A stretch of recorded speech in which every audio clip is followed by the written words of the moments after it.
Regarding Australia's relationship with Vietnam, well, we've had last year celebrated 40 years of diplomatic relations between Australia and Vietnam.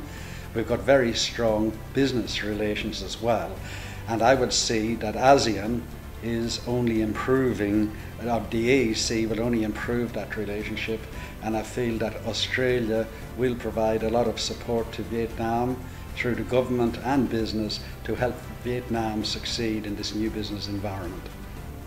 Canada will be there. I also have to push Canada and Canadian companies to know more, to get more interest in Vietnam. I'm doing that on my part. I've worked very closely with YBA. I look forward to continuing to work with YBA on these things. Most of you know that I push quite hard on these things, very active. I'm also a small business owner in Vietnam myself.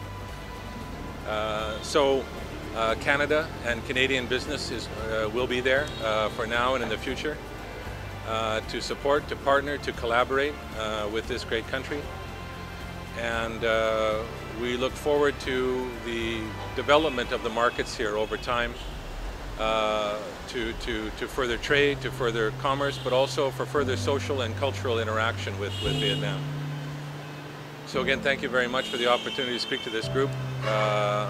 Again, friends and colleagues, thank you very much, and we look forward to further working with you.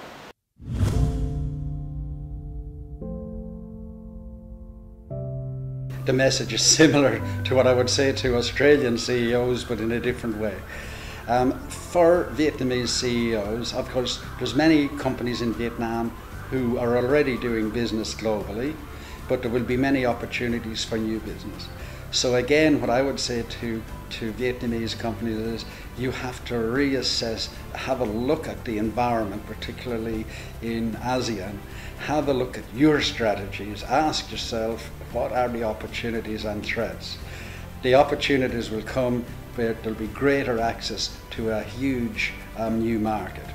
The threats will come because obviously people in other countries in ASEAN will be able to do business a lot easier in Vietnam. Things like, tariffs and taxes and all that will change. They need to be aware of that.